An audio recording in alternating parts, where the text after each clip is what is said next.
of glory bright.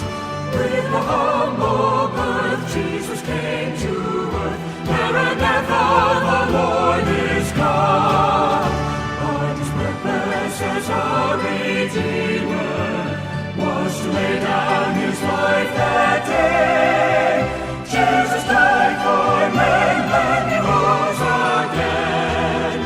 Maranatha, the Lord is come.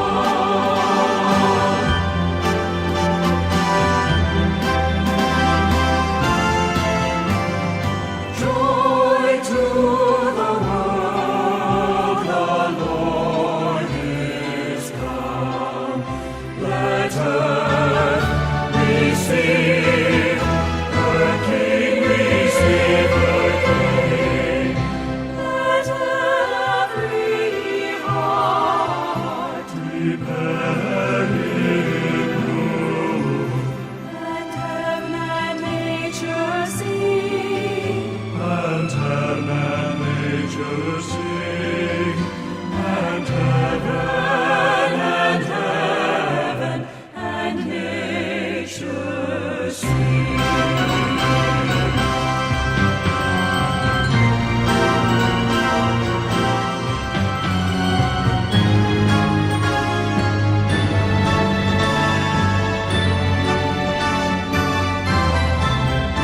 In a moment of time he's coming, King of kings and the Lord of lords, leading heaven's throng in a joyful song.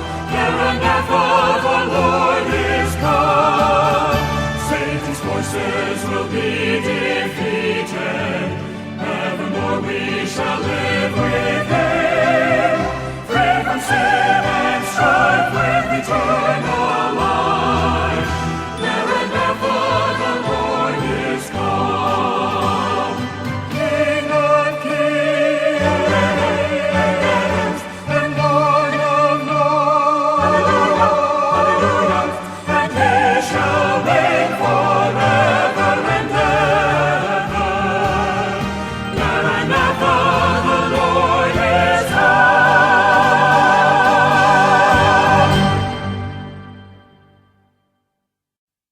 We would like to welcome all of you to our annual Christmas musical presentation.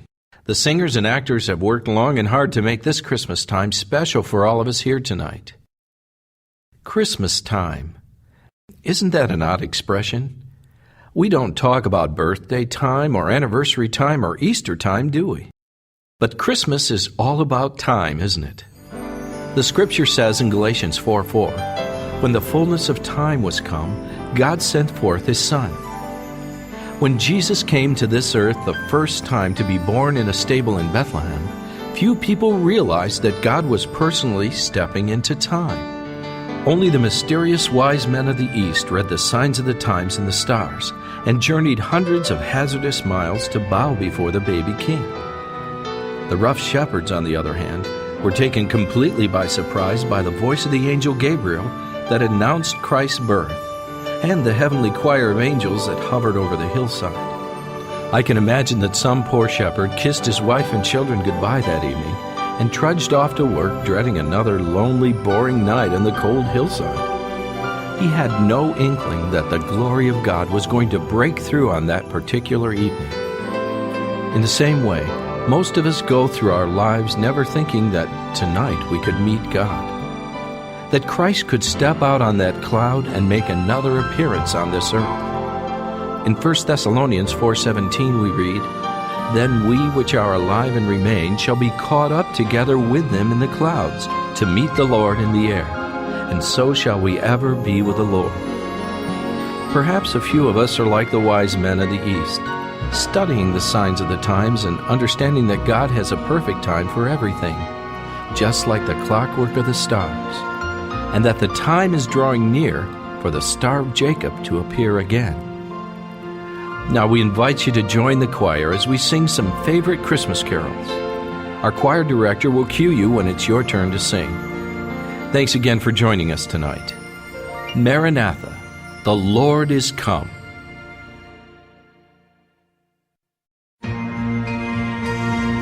Joy to the world, the Lord is come. Joy to the world, the Lord is come. Let earth receive her King. Let earth receive her King.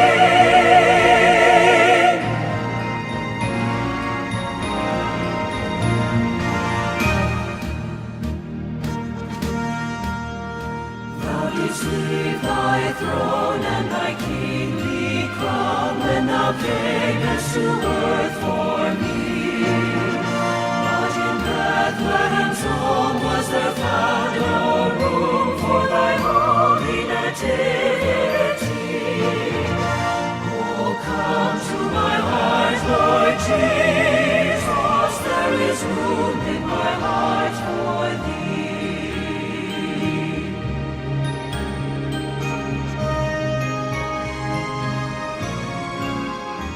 In the little village of Bethlehem, there lay a child one day, and the sky was bright with a holy light for the place where Jesus lay. Hallelujah, how the angels sing. Hallelujah, how it rang. And the sky was bright with a holy light. 'Twas the birthday of the King.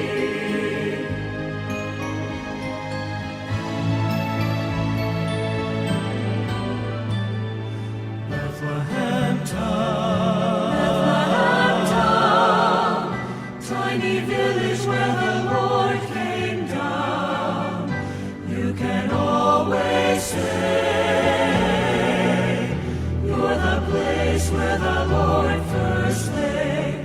Bethlehem night, when the shepherds came to view the sight of God's precious Son, Jesus Christ the anointed one.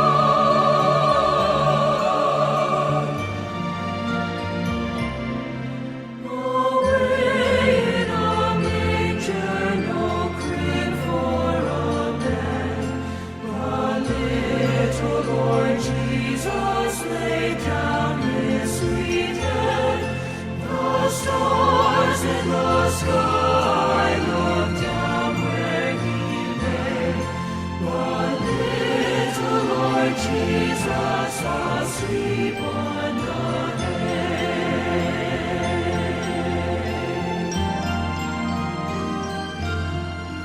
Who is he in yonder stall at whose feet the shepherds fall? Who is he that from his throne rules through all the world alone? 'Tis the Lord, a wondrous story. 'Tis the Lord, the King of glory. At his feet we humbly fall. Crown him, Lord of all. 'Tis the Lord, a wondrous story. 'Tis the Lord, the King of glory. At his feet we humbly fall. Crown him, crown him. Crown him, crown him. Crown him, crown him, Lord of all.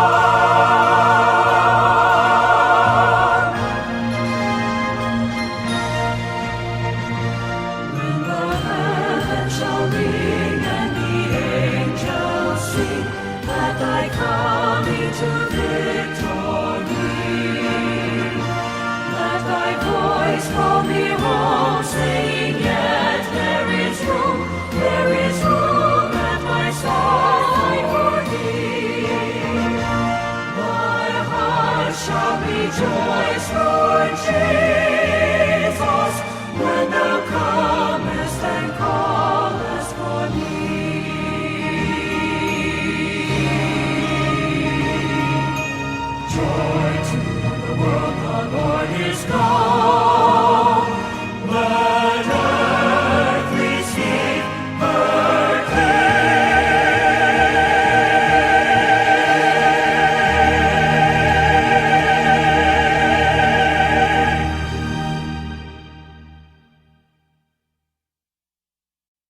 Our story is a simple one. Two men, Matt Salem and Aaron Welding, have grown up together in the same neighborhood, attended the same schools, majored in journalism at State College, and worked in the same industry, the TV news business. They were the best of friends in their school days, and though work has led them separate ways, they still keep in touch. Matthew is the most visible. As an investigative reporter for World News Network, he appears almost nightly on television. Aaron works behind the scenes, producing popular cable network shows.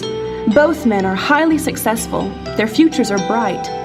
Someone once said they were like twin sons of different mothers, but there is a profound, unseen difference. Their senior year of college, Matt and Aaron were living in a frat house together.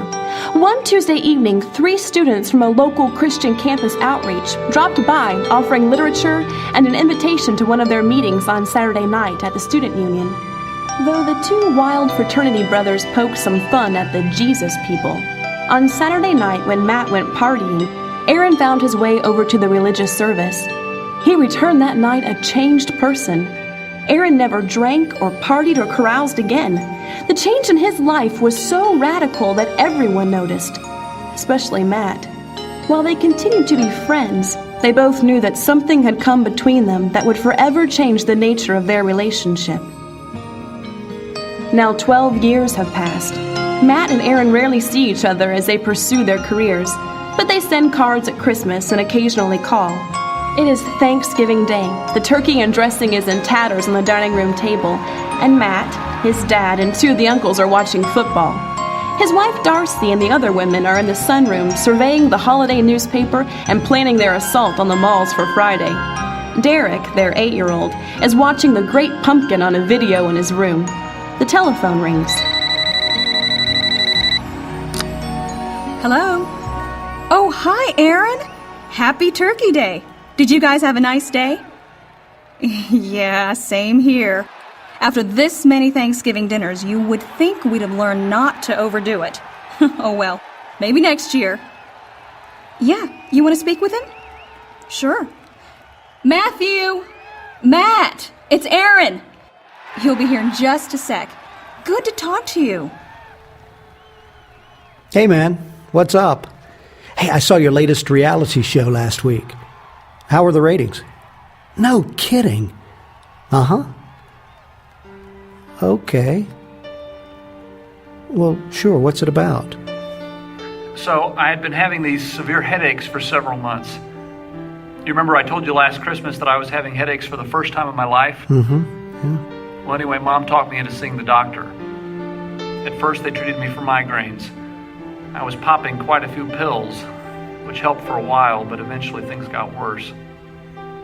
To make a long story short, Matt, I have a tumor. Oh, man. CAT scan suggests that it isn't a good one. It doesn't look like it's operable. I had a choice to make. They said they could try to shrink it with radiation. It might only make things worse in the long run. Or they could try to make me as comfortable as possible for the next few weeks or months. I chose to be comfortable. Could you come by sometime next week? Sure, man. I'll be glad to. Are you at home? No, I'm in a hospice care ward at the medical center. Oh, man. I'm so sorry. No, it's actually quite nice here. Well, how about Tuesday? Tuesday, sure. Meet me in the Commons area by the nurses' station at 3. Okay. Great. Thanks, Matt. I'm looking forward to seeing you.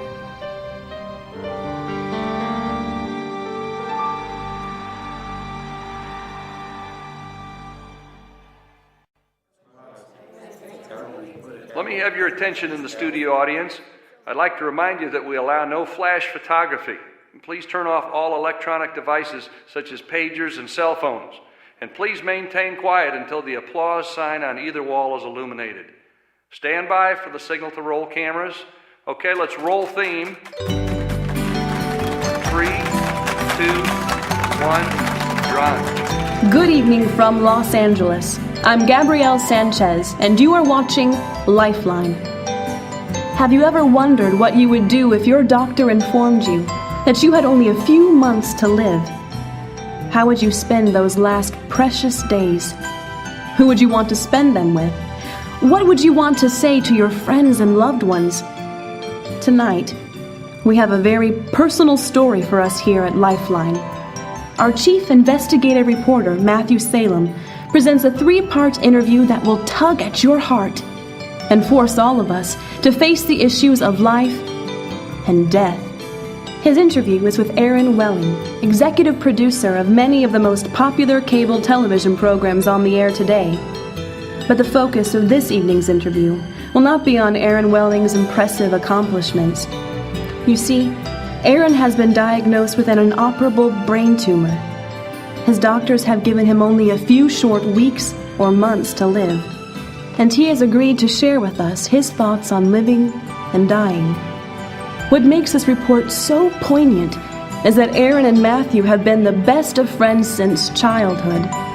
Their interview takes place on the grounds of the Hospice Care Center at Memorial Hospital near Cleveland, Ohio. And now, for part 1 of our story, goodbye, old friend. How are you, Aaron? Actually, I'm doing quite well given the circumstances. The tumor's growing fairly rapidly, so I notice a gradual loss of normal human functions, depending on what part of my brain is being pressured. Mm-hmm. But the doctors have done a good job of easing the headaches, which was the most debilitating thing about my condition at first. Do the doctors hold out any hope for remission or improvement? Any at all? Well, the tumor could stop growing, but there are no indications that it will. For the sake of our audience, I think we should give a little background here. Aaron and I have known each other for years. We grew up in the same neighborhood, went to the same schools, sat in the same principal's office together on more than one occasion, dated the same girls, went to similar vocations. We've been friends now for over 20 years. So, Aaron, when you called me about your condition, needless to say, I was shocked and greatly saddened. I'm grateful for our friendship over the years. I even got you your first job with World News Network, didn't I? You sure did. I don't know whether to thank you for that or not, but in all seriousness, when you called, Aaron, my first concern was just to be by your side and to offer whatever encouragement I could. But strangely enough, you encouraged me, and I should say that you suggested this interview. Now, why did you decide to make your story public? Well, Matt, before I pass on, I want my beautiful face to be seen by millions of people. No, really, I think it's important to consider death while you're still able. In the news business, we learn by experience that death can be sudden and unexpected. Mm-hmm. Many have no opportunity to prepare for their death. I have the blessing of knowing that I will die soon, and I can prepare accordingly.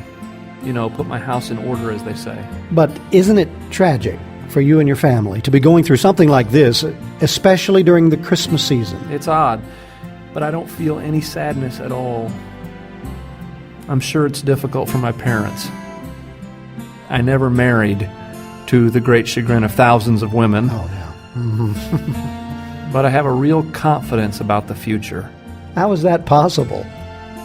I mean, as close as I am to news and world events, I'm not even confident about tomorrow. And I don't have a terminal illness.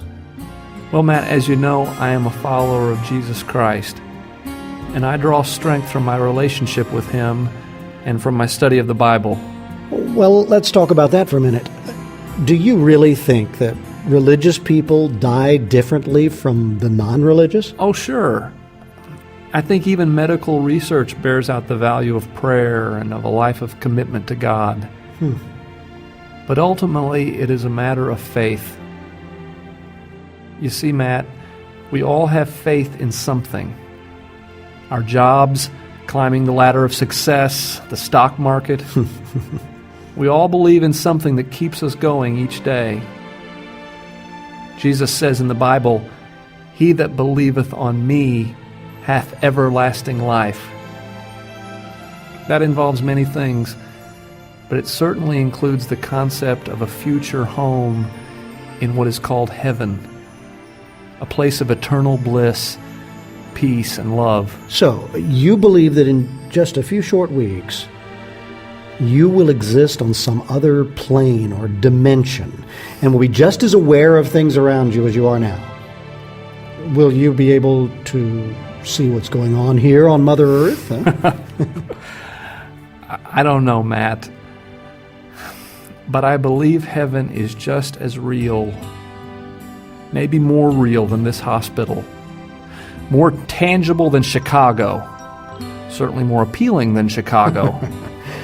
Well, many people seem to be exploring their spiritual side these days. Some would say that we're reincarnated after death.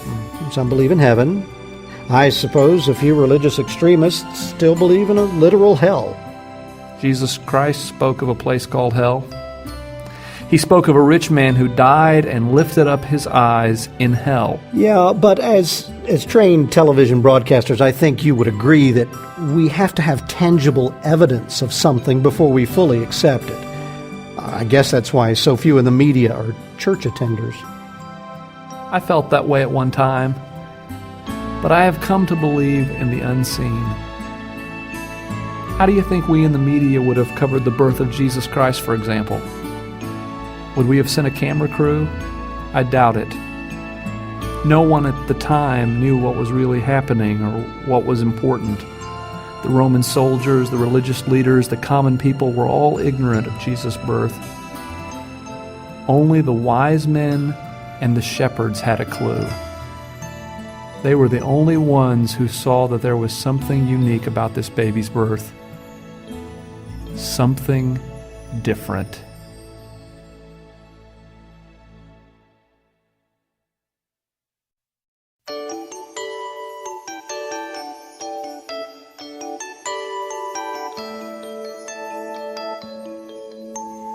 What's in the air that makes it different tonight?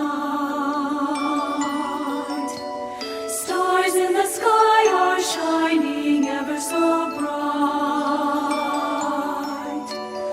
Over this place there shines a holy light.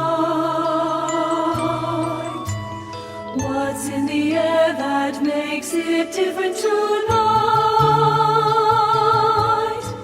Shepherds on the hillside hear the angels sing. Glory to God, all hail the newborn King. I know there's something different. Tonight is not the same. I can tell there's something different. I know there's something different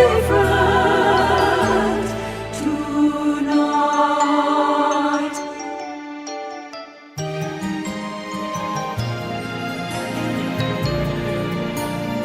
What's in the air that makes it different tonight? Come to the manger, see the Lord of light. God in man, a blessed, glorious sight.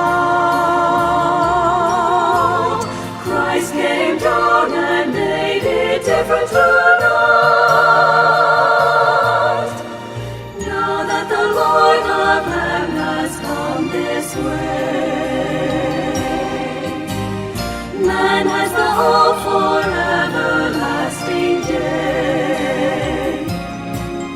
That's why there's something different. The King of Kings is born. The King is born.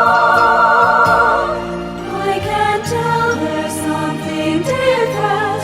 Yes, I know there's something different. There is surely something different.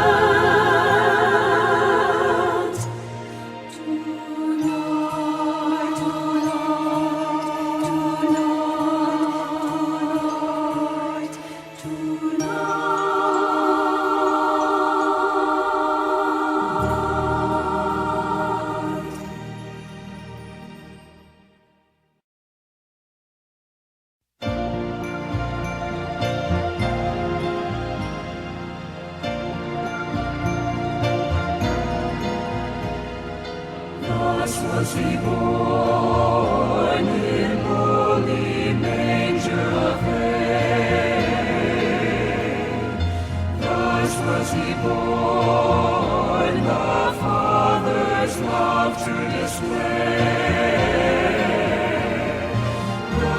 was he born, the man of Galilee,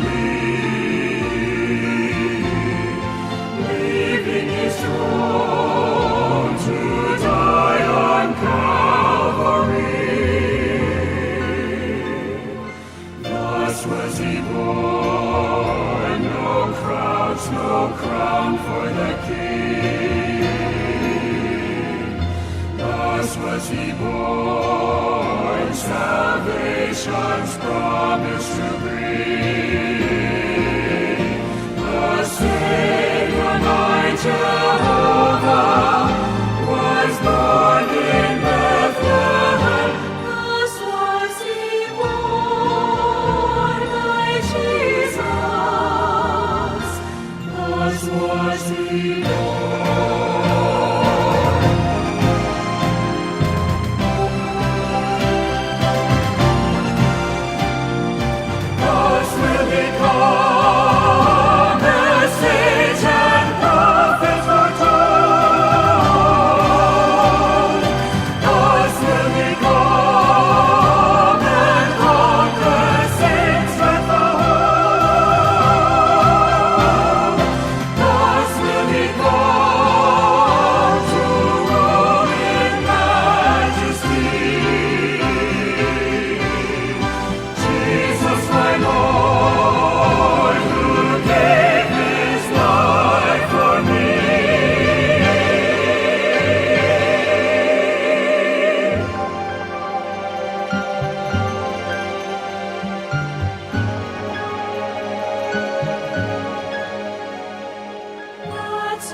why he came, the Father's love to display.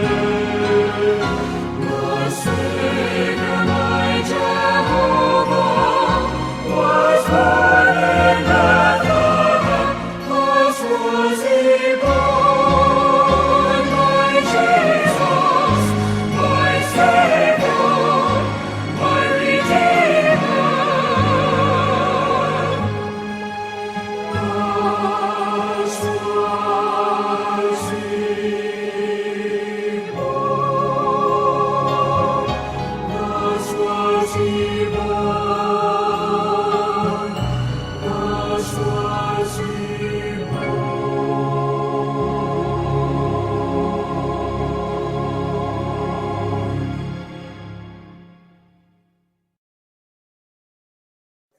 Stand by, please, for taping. This is Goodbye, Old Friend, Part 2. Stand by on the set in Los Angeles. We're rolling. Start the music. Miss Sanchez, now you have 3, 2, 1. You're on. Welcome to Lifeline. 2 weeks have passed now since our last interview with Aaron Welling. As you may remember, Mr. Welling has been diagnosed with an inoperable brain tumor and given by his doctors only weeks or months to live. Since we last saw Aaron, he is no longer able to stand or walk. Yet as you'll see, his spirits remain high. Let's rejoin our own Matthew Salem for Part 2 of Goodbye, Old Friend. When something like this occurs, doesn't your perspective change completely? I mean, you can't be concerned anymore about the tax cut plan or the stock market or the situation in the Middle East. I don't know. I know what you mean, and it's certainly true that you're tempted to be self-focused. But I am still terribly interested in some of the news stories you mentioned. Because if you look at the prophecies in the Bible and the events in our world today, you can't help but be convinced that Jesus Christ is going to return to this earth soon. And frankly, I would rather go to heaven that way than by death. The Bible tells us that we which are alive and remain shall be caught up to meet the Lord in the air, and so shall we ever be with the Lord. I assume you're referring to some of the end-time prophecies that are mentioned in the Bible and so forth? Yes. You can find it in the book of Revelation as well as many other places in the Bible. Well, I think we've all stood and read those stories while we were waiting in line at the grocery store. Sure. And the tabloid approach just trivializes these events so that we put them in the same category as sightings of Elvis and unidentified flying objects. The authentic signs of the return of Christ are largely ignored. So, you are actually looking for the historic Jesus Christ, the one who's been dead for 2,000 years, to return to earth sometime soon? I sure am. But I should interject here that I don't believe that he's been dead for 2,000 years. According to the Bible, he is alive today and could return to this earth at any time. It's an event that Christians call the rapture. That might be the only thing that saves our ratings tonight. No kidding. But look at the events in the Middle East, for example. We tend to focus on the violence and the political situation, but the real story is that the biblical prophecies all presume that a Jewish temple will be standing in Jerusalem before the coming of the Antichrist and the catastrophic end-time events. Do you realize this was impossible prior to 1949 when the Jewish state was established? Everything happening in Israel today is moving us closer to exactly what is described in the prophecies. Yes, but what about the verses that refer to wars and famine and pestilence, etc.? Couldn't that really apply to any period of human history? In Matthew 24, verses 6 and 7, it says, "And ye shall hear of wars and rumors of wars. For nation shall rise against nation, and kingdom against kingdom. And there shall be famines and pestilences and earthquakes." Right. Sure, Matt, that could refer to any time. But the frequency of these events suggests that the end is near. There are actually more earthquakes and more people living in hunger today than ever before. More regional wars have happened in the past 20 years than at any other time in recorded history. And we all know that the pestilences of AIDS, West Nile virus, mad cow disease are constantly in the news today. It's fascinating. And your view is that these horrific events ultimately point to something encouraging? Well, I guess that depends on your point of view. It sounds trite, but it is often darkest before the dawn. For me, the darkness of present world events brings me closer to the coming of my King. The first time he came to die, the next time he'll come to rule.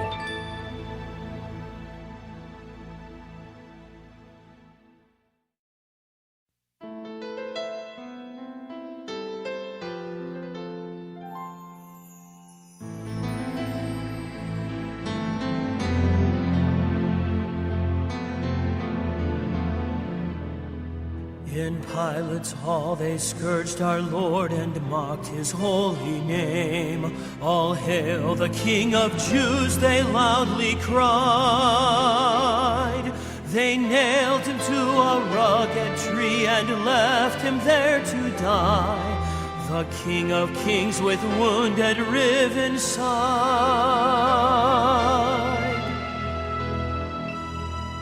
They took his body from the cross and laid him in the tomb. All hope seemed gone, the King of Kings was dead.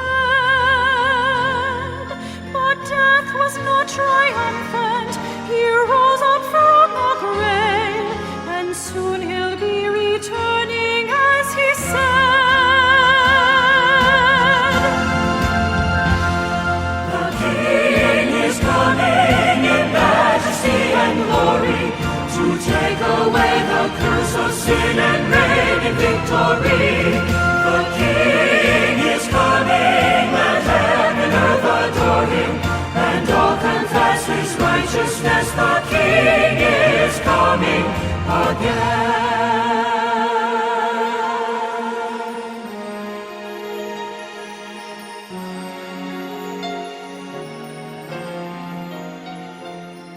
The signs of his appearing are present everywhere. The world is filled with sin and doubts of men. But all these things just help us see the time is drawing nigh. Will you be ready when he comes again?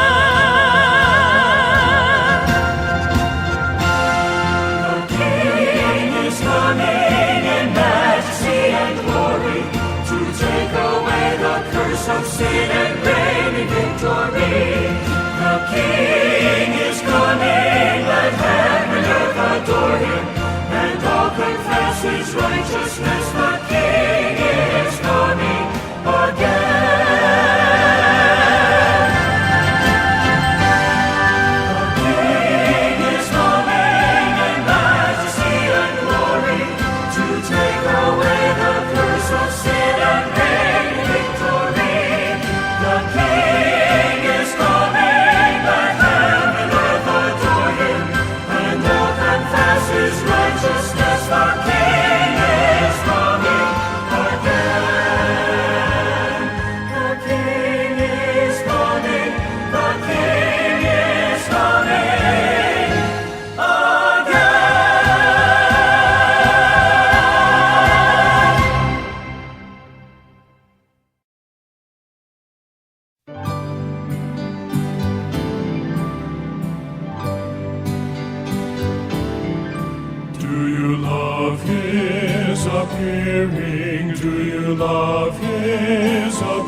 Does your soul long for Jesus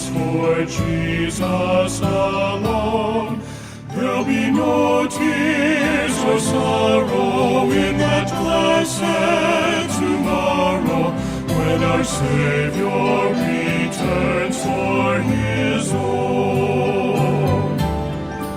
Will you love his appearing when he comes in the sky? Are you longing to meet him and to greet him on high? Will your heart fill with gladness when life's trials end? Do you love his appearing, my friend? Do you love his appearing? Do you love his appearing? Does your soul long for Jesus alone? There'll be no tears or sorrow in that blessed tomorrow, when our Savior returns for his own. Do you love his appearing? Are you living each day in obedience to Jesus? Are you walking his way? Do you trust him for victory? On his word depend. Do you love his appearing, my friend, my friend? Do you love his appearing? Do you love his appearing? Does your soul long for Jesus alone? There'll be no tears or sorrow in that blessed tomorrow, when our Savior returns for his own,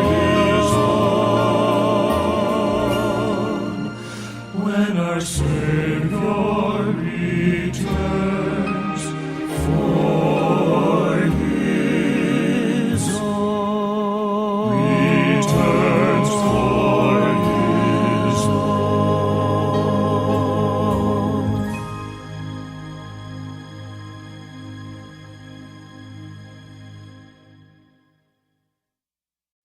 The interview was wrapped up late that afternoon, and Matt drove straight to the office. His producer, Philip Lennox, was deeply concerned about the excessive religious content in the interviews and warned Matt in no uncertain terms that it had gone too far. There were threats to pull parts 2 and 3, but Matt assured Philip that the religious elements would be less overt in the last interview. Matt was running late by the time he got home, just in time to dress for a Christmas program that they would attend that evening. For the first time since their wedding, Matt and Darcy would be in church together to see Derek perform in the Christmas program. But there was no peace on earth in the Salem household as they were preparing to go to church. Matt, I need to tell you something before we go. Why now, Darcy? We're late already. Daddy, can you help me with this line? Just act like you know what you're doing. Huh? Well, it always works for me. Matt! Okay, I'm kidding. What's the line, buddy? Acts 1:11. This same Jesus shall so come in like manner as ye have seen him go into heaven. What does that have to do with Christmas? Jesus' first coming was called Christmas. His second coming is called, it starts with R. What's that word, Mom? Rapture, honey. Yeah, rapture. Matt, Derek and I have something to tell you before we go to church. Okay, but you better make it quick. We need to leave in 5 minutes. Well, you know that Derek and I have been going to the church for a couple of months now. Yeah, I know. And now I look like a heathen sleeping in every Sunday while you go. We discussed this, Matt. You know that I just wanted him to be exposed to something religious. But we really have come to love it there. Don't tell me you've joined the church or something. No, it's not that. We both accepted Christ over at the church. Matt, it was so wonderful. Our sins are gone. We have a home in heaven. Everything looks so different now, and we are so much happier. We want you to accept him too. Please, Daddy? I knew something was up. You haven't been yourself, and I'm not sure I like the difference. We'll talk about this later. We need to go now. Come on, we're late. The silence in the car was broken only once as they rode to church. Derek asked his dad if he knew what the word Maranatha meant. Matt grunted a quick no. "It means our Lord comes," said Derek proudly.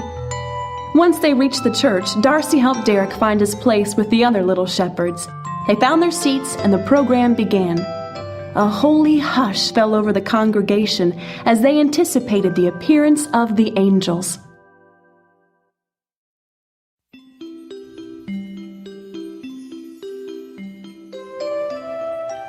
And there were in the same country shepherds abiding in the field, keeping watch over the flock by night.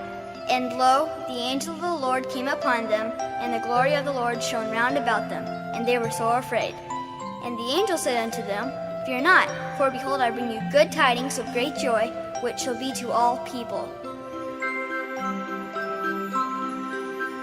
While shepherds watch their flocks by night, all seated on the ground, the angel of the Lord came down, and glory shone around, and glory shone around. Fear not, said he, for mighty dread has seized their troubled mind. Glad tidings of great joy I bring to you and all mankind. To you and all mankind.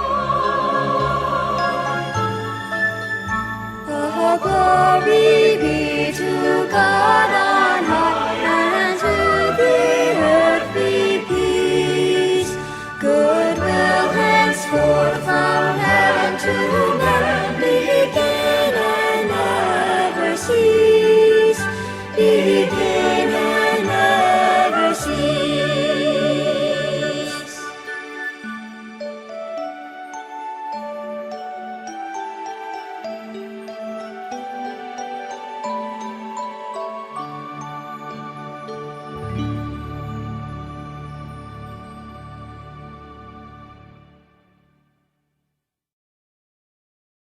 The program went off without incident.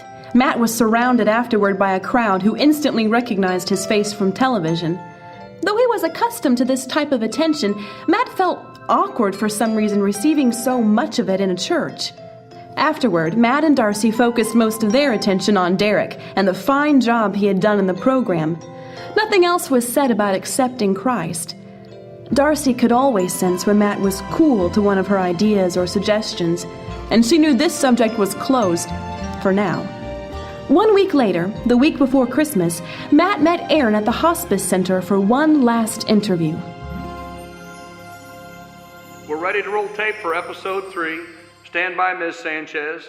Chicago, you have 10 seconds. Okay, roll theme. 3, 2, 1, you're on. We have come now to the last of the recorded interviews with Aaron Welling. What message will a dying man have for those he leaves behind? Once again, in part 3 of Goodbye, Old Friend, here is Matthew Salem and Aaron Welling. Aaron, I'm going to give you an opportunity tonight to do what few, if any, human beings have ever had the chance to do. As a man who faces the prospects of death in just a short time, what last words would you have for your family, your friends, and at the same time for millions of Americans watching this interview on television? Well, Matt, my message is actually borrowed from an ancient letter from God to people everywhere. Behold, I come quickly. Prepare to meet thy God. That's it. A cut. Stop the tape. Look, Aaron, I've given you a lot of leeway here already. You are my friend, and well, you are dying, but this is a national television audience, for heaven's sake. We can't turn this into a revival meeting. The producer has already warned me that we pushed the envelope too far in the first 2 interviews. Just being honest with you, old friend. After all, this is my last chance, you know. Hey, give us 5 here, guys. Take a break. Look, Aaron, I know you're a religious guy. Some of what you say is intriguing. I've been giving it some thought lately. Well, you'll be happy to know Derek and Darcy have been going to church. In fact, we were all in church last week for a Christmas program that Derek was in. Darcy's behavior is reminding me of what happened to you when we were in college. But with all that, I'm just not ready to get religion yet. I've got to think about it. You can think about it all you want, Matt. But take it from a dying man. Time will run out someday. Maybe it's because I'm so close to death. But I just have the strongest feeling that time is running out for everyone, not just for me. It's not as hard as you're making it out to be. Becoming a Christian is simply a matter of trusting someone who can save your soul. It is simply trusting.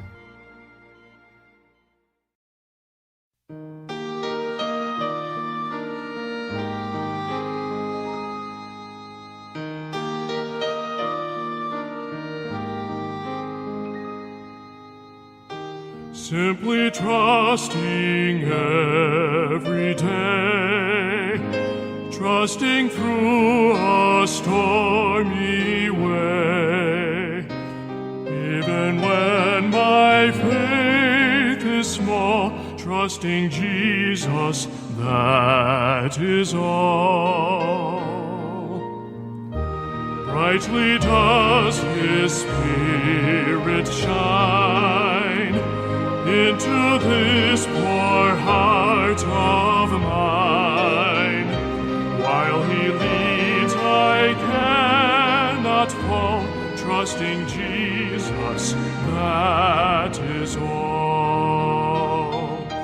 Simply trusting, hear Him call.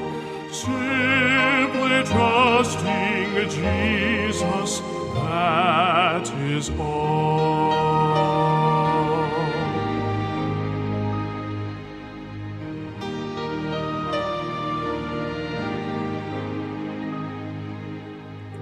Singing if my way is clear, praying if the path be drear, if in danger for Him call, trusting Jesus, that is all. Trusting Him while life shall last, trusting Him till earth be past, till within the jasper wall, trusting Jesus, that is all. trusting, hear him call.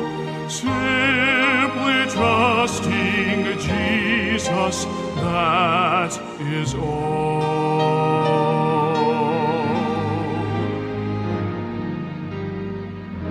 Simply trusting Jesus, that is all.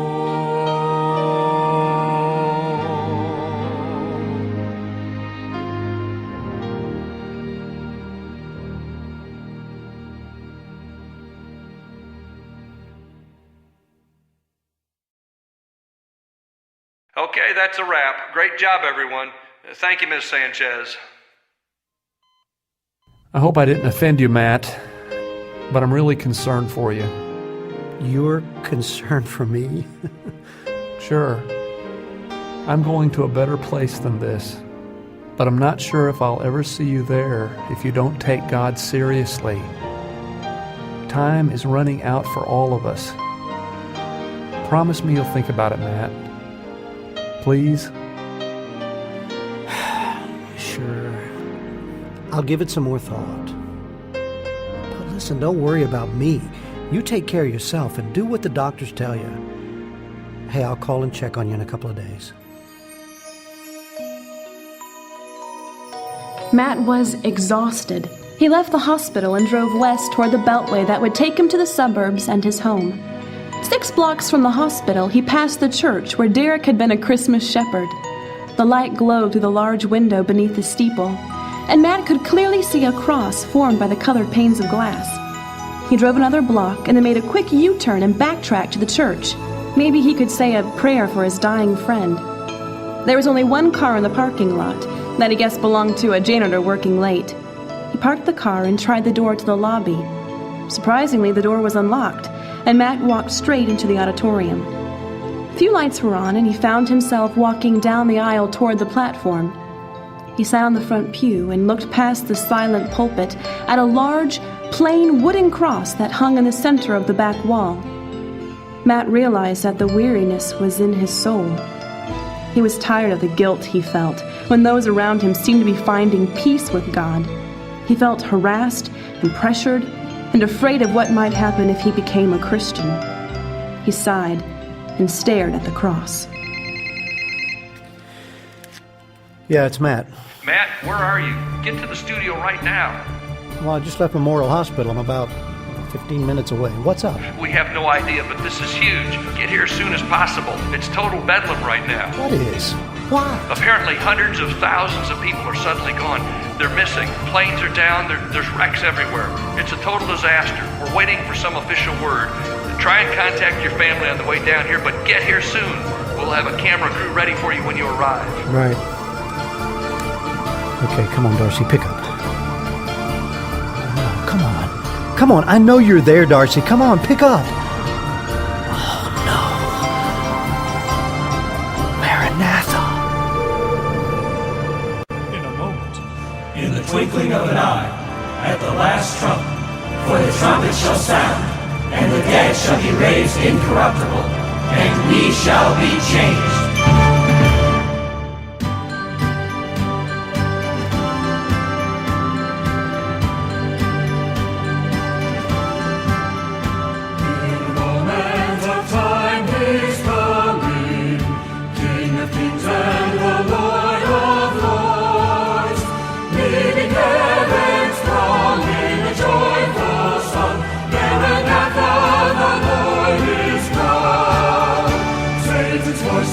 Will be defeated. Evermore we shall live with Him, free from sin and strife in eternal life. Maranatha, the Lord is come.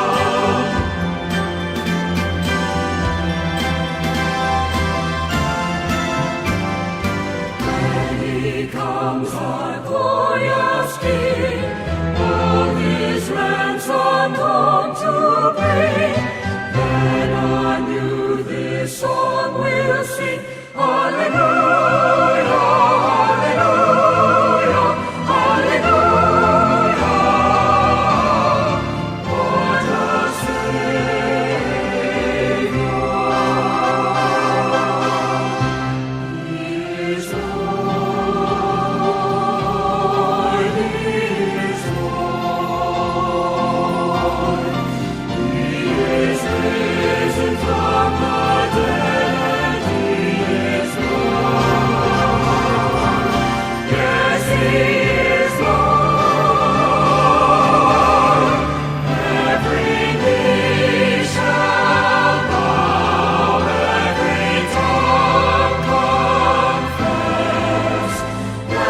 sing.